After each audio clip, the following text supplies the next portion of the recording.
Chers amis, bon retour à vous.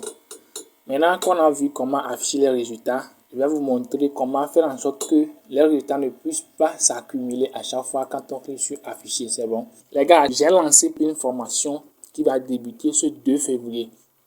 C'est une formation sur 2 mois. Et si vous êtes intéressé, écrivez-moi sur mon numéro WhatsApp 92 57 41 09. Je suis au Togo, donc avant d'écrire, mettez plus 228 devant le numéro. Je vais écrire ça dans la description aussi. Ok. Pour le faire, il faut juste commencer à chaque fois avant d'exécuter notre requête, supprimer tous les éléments qui sont dans le tableau. Donc pour le faire, c'est table supprime tout. C'est bon. Table supprime tout. Et bien on en met la table, le nom de la table. C'est ça. Maintenant exécutons, vous allez voir. Afficher. D'abord, il faut choisir l'année scolaire. Vous avez vu, quand je n'ai pas choisi l'année scolaire, rien ne s'est affiché, non. Ça c'est un bon code, ça. Je mets ça et j'affiche. Vous voyez, c'est affiché, non? J'affiche encore, vous allez voir. Rien ne se passe. C'est parce que à chaque fois, avant d'afficher, il supprime tous les éléments avant d'afficher le nouveau. C'est bon? Maintenant, on va choisir pour l'année scolaire 2025-26, vous allez voir. Alors, ici, ce sont les élèves qui sont ici. On peut classer, hein? On peut classer par nom. A, Asama, DF, tout. Ça, ce sont les choses que moi-même j'ai écrit. Sinon, en temps réel, il faut changer. Maintenant, on va voir, vous avez vu, ici 2024-2025. On va voir pour 2025-2026 affiché. Vous avez vu, 2025-2026, etc. Là, ce sont les noms qui sont ici aussi. Donc, c'est bon. On va faire un nouveau code.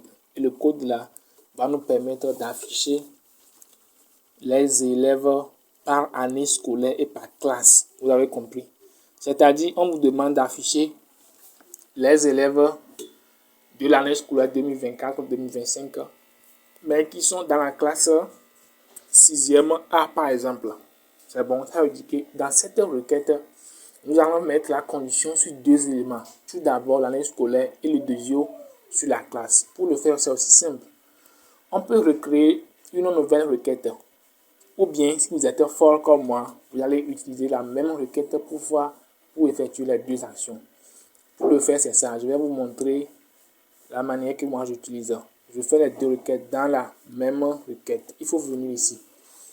Arrivez ici, double-cliquez sur ce dernier. Non, pas ce dernier. Double-cliquez sur la requête. Ok. Vous avez vu ça ici, on dit afficher tout tel que. Ici, la condition, c'est seulement sur l'année scolaire. Nous, on va le dire d'effectuer la condition sur 2 éléments. Et la deuxième chose, ou bien le deuxième élément, c'est l'idée de la classe. Donc, on va venir cliquer sur condition, nouvelle condition.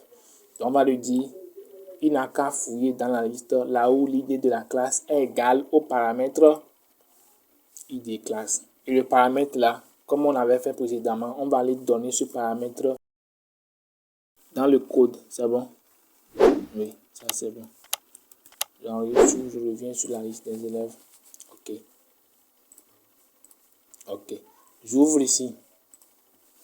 On remet le même code. Tout d'abord, on affiche, on supprime tout dans la table. C'est bon. Table supprime tout. Dans la table élève, on exécute la requête. Table exécute requête. Le nom de la requête. Le mode. Par défaut. Maintenant, le premier paramètre.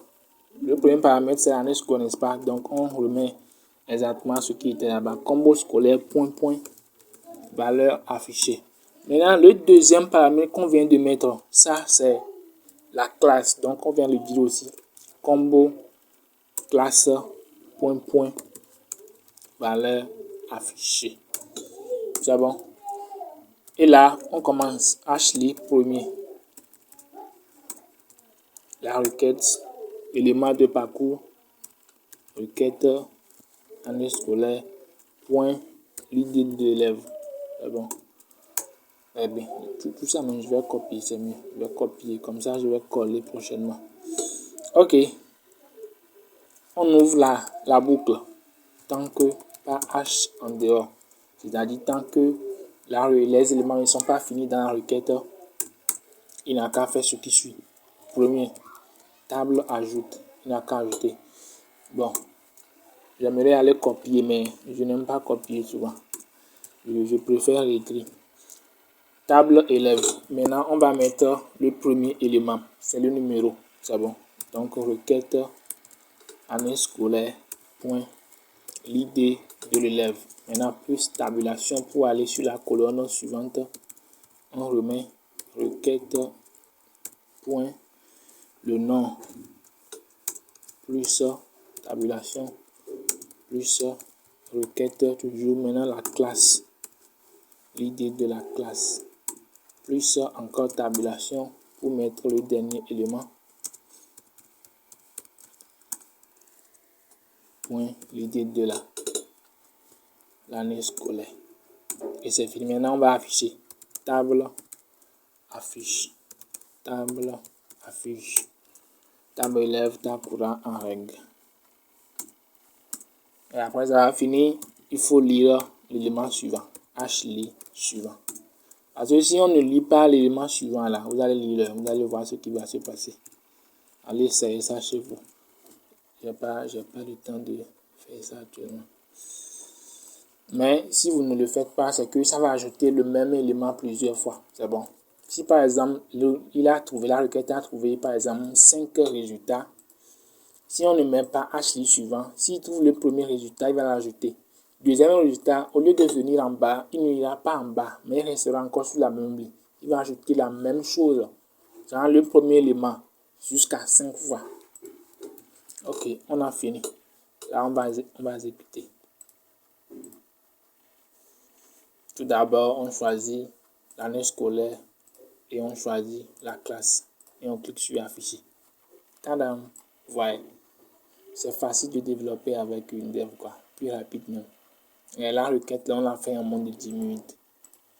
En moins de 10 minutes. Maintenant, si on essaie d'utiliser d'autres langages, là, il souffre ici.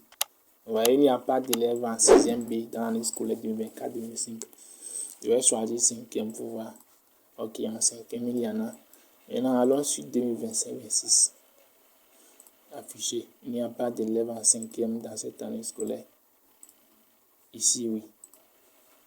Et ici, oui aussi. Donc les gars, nous venons de terminer aussi ce petit 10 minutes du développement d'application WinDev. Ici, votre développeur d'application, Serge Azontondi, et votre formateur en développement d'application.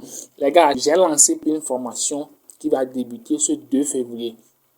C'est une formation sur 2 mois. Et si vous êtes intéressé, écrivez-moi sur mon numéro WhatsApp 92 57 41 09. Je suis au Togo, donc avant d'écrire, mettez plus 228 devant le numéro. Je vais écrire ça dans la description aussi. Ok, ciao, on est ensemble.